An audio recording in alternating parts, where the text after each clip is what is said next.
Ram Ram ji, welcome back to my new vlog. आज स्वागत है आप सभी का तुषार शर्मा व्लॉग्स में। और आज व्लॉग की शुरुआत हो रही है कुछ मस्त मस्त बातों से जो आजकल चल रही है यूट्यूब पे। बहुत ज़्यादा मस्त बातें हैं भाई, कंट्रोवर्सी चल रही है। लेकिन उससे पहले भाई चैनल को सब्सक्राइब कर लेना। और भाई बहुत सारे लोग ऐसे हैं जो सब्सक्राइब नहीं करते और वीडियो को देख के चले जाते हैं। तो भाई ऐसा मत करो यार, हमने क्या बिगाड़ा आपका? कुछ बिगाड़ा हमने आपका? नहीं ना। बस तो सब्सक्राइब करो, आपका भाई हूँ मैं। तो भाई अब शुरू करते हैं बिना किसी बकचोदी के। तो गाइज पिछले कुछ दिनों से एक कंट्रोवर्सी देखने के लिए मिल रही है एलविश यादव और मुनावर फारूकी के बीच। जो कंट्रोवर्सी स्टार्ट करी है रैंडम सेना भाई ने, और इसका हिस्सा बहुत लोग बन चुके हैं, जैसे कि मैस्टंग भाई और UK07 राइडर। बहुत लोग सारे लोग बन चुके हैं इसका हिस्सा। पहले आपको एक वीडियो दिखाता हूँ कि एलविश यादव और मैस्टंग भाई की वीडियो है, देखो पहले आप। हेलो भाई, कैसे हो? मैं तुम्हारा नाम सीधा मैं हाथ ना मिलाऊं। बैठो बैठो बैठो। अरे भाई तेरी अरे भाई लड़ो भाई, लड़ो मत लड़ो मत लड़ो मत लड़ो मत भाई, कौन पकड़ी? तो भाई आपने वीडियो देखी होगी, तो अब बात शुरू करते हैं। ये बात शुरू होती है कहाँ से पता है? ISPL के मैच से, जिसमें अक्षय सर, सुरेश रैना भाई, सचिन सर, एलविश यादव, मुनावर फारूकी और भी बहुत सारे लोग इन्फ्लुएंसर गए थे और मैच खेला था। और भाई राघव शर्मा भाई भी गए थे एलविश भाई के साथ, तो वो भी गए थे। अब बात क्यों शुरू हुई? क्योंकि ऑन स्टेडियम एलविश भाई मुनावर भाई को गले लगाते दिखाई दिए और बड़े खुश दिखाई दिए आपस में लोग दोनों ही। तो इसलिए ये कंट्रोवर्सी शुरू हुई और व्लॉग भी बना रहे थे एक दूसरे के साथ, ये बातें भी करी है बहुत सारी। तो सबने सोचा भाई इनकी तो दोस्ती हो गई और एलविश भाई तो अपने बातें के पक्के नहीं निकले ऊपर के बाद ऐसे। तो भाई ऐसा नहीं है, बिल्कुल भी नहीं है, क्योंकि एक चैरिटी मैच था। मेरा जो ओपिनियन है और बहुत लोगों का भी ओपिनियन है, एक चैरिटी मैच था। इसलिए भाई ऑन स्टेडियम को मुंह बना के तो नहीं बैठते, उससे बातें करनी पड़ती हैं। जब सामने वाला बोलता है तो बोलना भी पड़ता है। गए सामने बात कर रहे हैं, तो भाई कुछ लोगों का ओपिनियन दूसरा है कि भाई को ऐसा नहीं करना चाहिए था, गले वले नहीं लगाना चाहिए था। भाई तो हिंदू सपोर्टर है, वो हिंदू सपोर्टर नहीं है, उसने बहुत कुछ बोला है हिंदुओं के बारे में। बिल्कुल सही बात है आपकी भी भाई। तो भाई हम बात करेंगे इस कंट्रोवर्सी की शुरुआत कैसे हुई, क्या क्या बोला लोगों ने। बहुत सारे लोगों को नहीं पता कि क्या क्या बातें हुई है। बहुत सारे लोगों ने ट्वीट पढ़ लिए, लेकिन उन्हें ये समझ में नहीं आ रहा कि हाँ क्या बातें चल रही है, क्यों चल रही है ये, जो वो मैंने आपको भी बताया।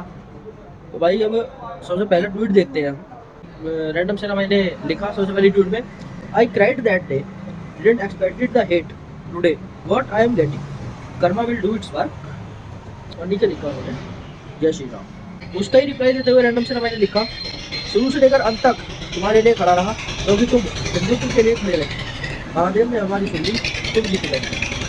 उसके बाद रैंडम सेना भाई ने बोला, डियर एलविश आर्मी, आपका और मेरा साथ यहीं तक का था। I am sorry from my side, जाने अनजाने में अगर मैंने कोई भी हार्श वर्ड यूज किया हो तो। यू गाइज एंड एलविश, जहाँ भी रहो, जैसे भी रहो, खुश रहो, please unfollow me. This is my last interaction with all you, जय श्री राम। फिर एलविश भाई ने इसका रिप्लाई दिया और ट्विटर पे बोला कि कोर्ट निकालने बैठोगे, हर चीज़ में कोर्ट निकल जाएगी, प्यार मोहब्बत से रहो और आगे बढ़ो। भाई उनकी बात सही, कोर्ट निकालने को भाई हर चीज़ में कोर्ट निकल जाएगी। अब ये बताओ, इंडिया पाकिस्तान का मैच होता है, पाकिस्तान इंडिया से उसकी राइवलरी है, बिल्कुल है, लेकिन भाई अब वो ऑन स्टेडियम लड़ते थोड़ी ना, एक दूसरे से मुंह बना के हाँ मैं बॉल नहीं डालूंगा इसे, मैं क्यों डालूँ बॉल, पाकिस्तान टीम है। नहीं, ऐसा नहीं होता। रोहित शर्मा ने कितनी बार बाबर आजम को लगाया, कितनी बार, है ना। ऐसा नहीं होता। चैरिटी मैच है, मैच के लिए करना पड़ता है। कोई किसी के लिए घर नहीं जा रहा, कोई किसी का घर नहीं बैठा, आधे पौने घंटे के लिए मिलते हैं, बस इतना ही होता है ना। और एलविश भाई ने बहुत सुनाया इसके बारे में, जैसा कि पहले सबको। और एलविश भाई ने इसका साथ नहीं दिया, बिग बॉस में भी नहीं दिया, बिल्कुल नहीं दिया, ठीक है। तो अब वो मिल गए तो यार क्या दिक्कत है, गले वले मिल रहे हैं, 15-20 मिनट के लिए तो मिले हैं। चलो 15-20 मिनट नहीं, चलो 3 घंटे के लिए मिले हैं, है ना। तो भाई इसके बाद क्या होता है मैं आपको बताता हूँ। एक ट्वीट फेंका जाता है, मुनावर को गले नहीं लगाना चाहिए था, धर्म से बड़ा पैसा नहीं होता, गलत को ना एक्सेप्ट करना ईगो की कैटेगरी में आता है। भाई गलत क्या था इसमें, मुझे तो ये समझ में नहीं आया। उसने उसे मारता तो गलत होता, वो चीज़ें वहाँ गलत होना थी, मैच से बाहर हो जाते क्या होता बताओ?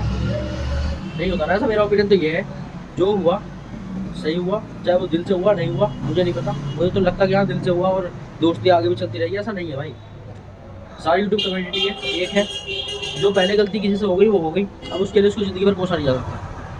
हम भी हिंदू हैं, हमें पता है। हम भी एक टाइम पे बिल्कुल सपोर्ट नहीं करते थे ना, हमने बिग बॉस में सपोर्ट करा मुनावर फारूकी को, बिल्कुल नहीं किया। उसके कुछ फैंस हैं जिन्होंने किया, लेकिन भाई हमने तो नहीं किया। एलिश भाई को हमेशा सपोर्ट किया, और सारी यूट्यूब कम्युनिटी फुकरान आंटी कंडीशन सबको सपोर्ट करते हैं, ऐसा नहीं है किसी को नहीं करते, सबको करते हैं। अब भाई इससे अगला ट्वीट किया था, मैं आपको दिखा देता हूँ, रैंडम से ना भाई नहीं किया। भाई एलिश यादव बायो चेंज कर लो, सेकुलर हिंदू अच्छा लगेगा आपके अकाउंट पे। एंटी हिंदू मुनावर को गले लगा के हंसने के बाद तो उन्होंने ये बात बोली। चलो उनकी जो भी बात हुई है, आई डोंट नो। उसके बाद इस कंट्रोवर्सी में वेस्टर्न भाई भी जुड़े, जो क्योंकि उनका जुड़ना गलत था, बिल्कुल गलत था। बात इन दोनों की हो रही है, बिल्कुल क्यों जुड़ रहे हो भाई बीच में। और उन्होंने एलिश भाई को ट्रोल करते हुए कहा ने एक वीडियो डाली वेस्टर्न भाई ने, जो दिखाया कि एलिश भाई और उसकी एक व्हाट्सएप चैट है, उसमें उन्होंने दिखाया कि कैसे उन्होंने अपने गुड़गांव में बुलाया, कहाँ किसी जगह बुलाया 12:30 बजे करीब। और भाई उसके बाद वेस्टर्न भाई ने स्टोरी डाली कि वो जा भी रहे हैं, मेट्रो की स्टोरी डाली उन्होंने, जा भी रहे हैं। और एलिश भाई ने फिर स्टोरी डाली कि on the way question mark के साथ। उसके बाद क्या हुआ किसी को कुछ खबर नहीं थी, लेकिन उसके बाद एक ट्विटर पे पोस्ट आई कि भाई वेस्टर्न भाई तो हॉस्पिटल में, लेकिन ऐसा नहीं था। क्योंकि उसके बाद वेस्टर्न भाई की खुद की स्टोरी डाली कि भाई ऐसे ऐसे बात है, 10-15 जने आए थे और मुझे पीटा, बात नहीं करी बिल्कुल भी, और जाने क्या क्या बोला। बोले भाई ये चीज़ें गलत थी, बिल्कुल गलत थी, मैं मानता हूँ, मानना नहीं चाहिए था। बुला के बात करते, समझाते, बैठ के सारी चीज़ें सॉल्व करते। तो भाई अब क्या कर सकते हैं, उन्होंने किया सो किया, उन्होंने तो कुछ कर नहीं सकते ना। जो करेगी पुलिस प्रशासन करेगी कि क्या करना है क्या नहीं करना। इसमें बिल्कुल मैं एलिश भाई के साथ नहीं दूंगा कि उन्होंने मारना नहीं चाहिए था। भाई पानी इतना भी से ऊपर नहीं होता जो बैठ के चीज़ें शॉर्ट हो सके, है ना। फिर भाई इस कंट्रोवर्सी में जुड़े मुनावर फारूकी साहब, उन्होंने एक स्टोरी डाली पॉपकॉर्न खाते हुए कि वो मजे ले रहे हैं इस चीज़ में जो भी हो रहा है ना। उसके बाद बहुत से बंदे जुड़े इस चीज़ में और सबने अपनी अपनी राय दी। मेरा ओपिनियन तो ये है, आपको पहले भी दिया था मैंने अभी वीडियो में ओपिनियन, अब फिर दे रहा हूँ। बात को ख़त्म करो, जो हुआ सो हुआ। कहीं से निकलना पड़ता है कहीं पहुँचने के लिए, है ना।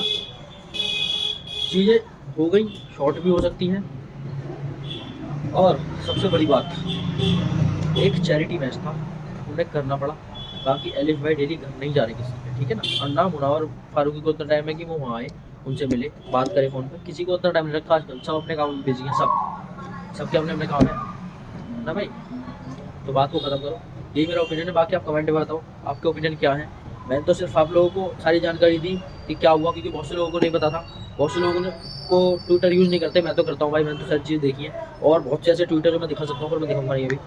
ओके भाई, तो बस इतना ही कहूँगा, खुश रहूँ। और गाइस एलिश भाई ने बाकायदा एक रील डाली है, वो भी 10-15 मिनट की रील है, अपने ही इंस्टाग्राम चैनल पे। तो भाई उसे जाके देखो। उन्होंने सारी बात क्लियर कर दी है कि क्या मैटर था क्या नहीं था, पीटने के ऊपर का। बाकी कुछ क्लियर नहीं किया, लेकिन मारने के ऊपर का उन्होंने सारा क्लियर कर दिया है कि क्यों मारा।